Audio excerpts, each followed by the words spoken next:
السلام علیکم دوستو، کیا حال چال ہے؟ بات کریں گے آج کی حدیث جو ہے وہ نماز کے متعلق، یا کل بھی نماز کے متعلق ہی تھی، قرات کے متعلق۔ آج جو ہے وہ ہے نماز کے رکن جو ہیں، نماز کے ارکان جو ہیں۔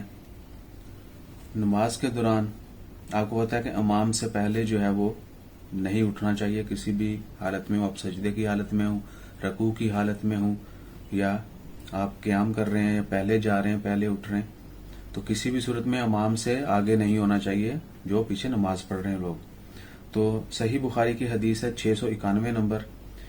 حضرت ابو ہریرہ سے روایت ہے کہ آپ صلی اللہ علیہ وسلم نے فرمایا، تم میں وہ شخص جو رکوع یا سجدہ میں امام سے پہلے سر اٹھا لیتا ہے، اس بات سے نہیں ڈرتا کہ اللہ پاک اس کا سر گدھے کے سر کی طرح بنا دے، اور یا اس کی صورت کو گدھے کی سی صورت بنا دے۔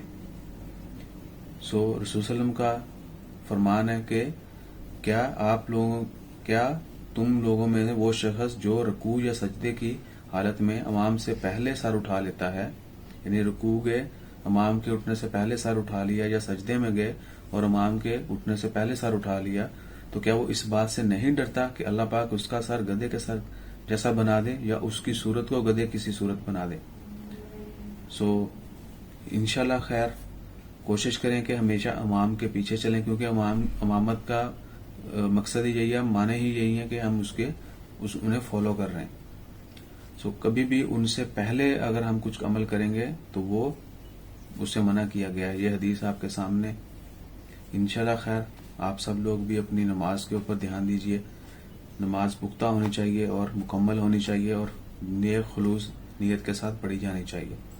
ساتھ ہی جہاں پر ہم بہت ساری دنیاوی معاملات میں ہر چیزوں کا بہت خیال رکھتے ہیں کہ تھوڑی سی یہ غلطی ہوگی یہ ہو جائے گا، یہ غلطی ہو جائے گی یہ ہو جائے گا، جاب میں یہ غلطی کر دی جاب چلی جائے گی، نقصان ہو جائے گا۔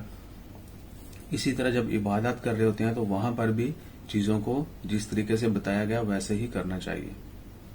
امید ہے آپ سب لوگ بھی، ہم سب بھی ان غلطیوں کوتاہیوں کو جو ہے وہ دور کریں گے، اور ہمیشہ نیک دلی خلوص نیت کے ساتھ جو ہے نماز ادا کریں گے۔ اپنا خیال رکھیں، پاک صاف رہیں، ہمیشہ باوضو رہیں۔ جزاک اللہ۔ اللہ حافظ۔